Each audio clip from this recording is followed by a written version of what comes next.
নমস্কার বন্ধুরা, এই প্রচণ্ড গরমে বাড়িতে থাকা সাবুদানা দিয়ে বানিয়ে ফেলো একদম জান ঠান্ডা করা ডেজার্ট, যেটা এই প্রচণ্ড গরমে যেমন তৃপ্তি দেবে তেমনই একবার বানিয়ে খেলে প্রত্যেকে এই রেসিপিটা জানতে চাইবে।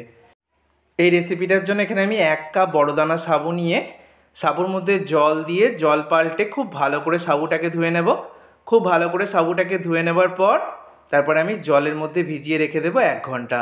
এখানে আমি বড়দানা সাবুর ব্যবহার করেছি, আর 1 ঘন্টা রেখে দেওয়ার পর দেখতেই পাচ্ছ সাবুটা কিন্তু ফুলে গেছে আর জলটাও কিন্তু ভালোভাবে টেনে নিয়েছে। যেটুকু এক্সট্রা জল আছে সেটাকেও ঝরিয়ে নিতে হবে, তাই একটা স্ট্রেনার বা ছাঁকনির মধ্যে আমি সাবুটাকে এইভাবে চাড়িয়ে দেবো, তাতে করে কিন্তু এক্সট্রা জলটা সাবু থেকে ঝরে যাবে।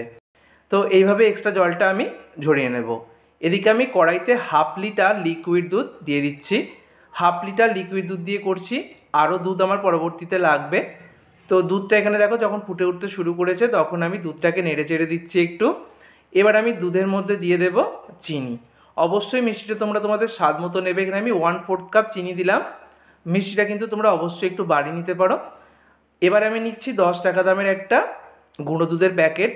একটু গুঁড়ো দুধ এইভাবে দিয়ে দিলে কিন্তু দুধটা বেশ ঘন হয়ে যায় আর দেখতে এবং খেতে দুটোই ভালো হয়। খুব ভালো করে গুঁড়ো দুধটাকে মিশিয়ে নিয়েছি। গুঁড়ো দুধটা তোমরা একদম প্রথমে মিশিয়ে নিতে পারো দুধ গরম করার সময়। তারপর দেখো ফুটে উঠতে শুরু করেছে, চিনিটাও গলে গেছে। এবার আমি আগে থেকে জল ঝরানো যে ভেজানো সাবুদানাটা সেটা দিয়ে দিচ্ছি। সমস্ত সাবুদানাটাই দিয়ে দিলাম। সাবুদানাটা দেওয়ার পর খুব ভালো করে মিশিয়ে নেব, আর সাবুদানাটাকে মোটামুটি 5 থেকে 6 মিনিট রান্না করব, তাহলেই কিন্তু সাবুদানাটা প্রপারলি কুক হয়ে যাবে। আর দেখো যেহেতু মাত্র 1/2 লিটার দুধ রয়েছে তাই এটা খুব তাড়াতাড়ি টেনে আসবে। আর সাবুটাও দেখো ট্রান্সপারেন্ট হতে শুরু করেছে, সাবুটা কিন্তু একদমই চেঞ্জ হয়ে যাবে।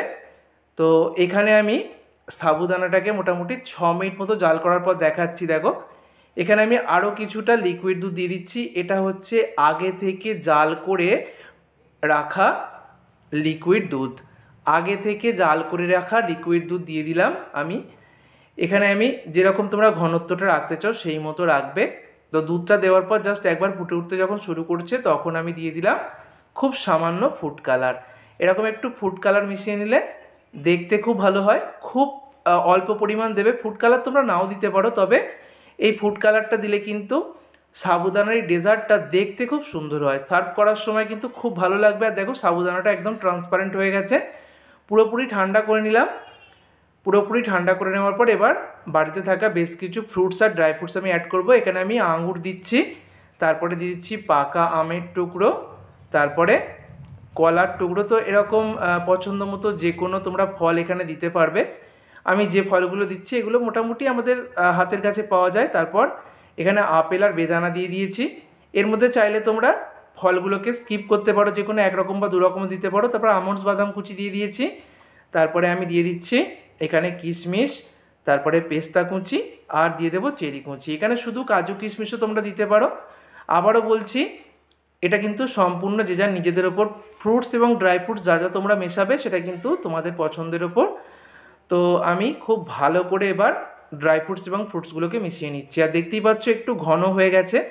আমার এরকম পার্সোনালি একটু ঘন ঘন খেতেই ভালো লাগে, তবে যারা একটু পাতলা খেতে পছন্দ করো তারা লিকুইড দুধের পরিমাণটা একটু বাড়িয়ে নেবে। তো আমি কাঁচের বোলের মধ্যে গ্লাসের মধ্যে সার্ভ করে দেব। এইভাবে একদম ঠান্ডা ঠান্ডা, সম্পূর্ণ ঠান্ডা করে নেওয়ার পর ফ্রিজের মধ্যে রেখে তারপর সার্ভ করবে, তাহলে খেতে সবচেয়ে বেশি ভালো লাগবে। ঠান্ডা ঠান্ডা খেতেই কিন্তু বেশি ভালো লাগে। এই প্রচণ্ড গরমে শরীরকে তৃপ্তি দিতে এবং পরিবারের সকলের মন জয় করতে অবশ্যই বানিও সাবুদানার তৈরি ডেজার্ট। ভিডিওটা ভালো লাগলে বন্ধুদের মধ্যে অনেক অনেক শেয়ার করার রিকোয়েস্ট রইল। সকলে সুস্থ থেকো, সাবধানে থেকো। সকলকে ধন্যবাদ।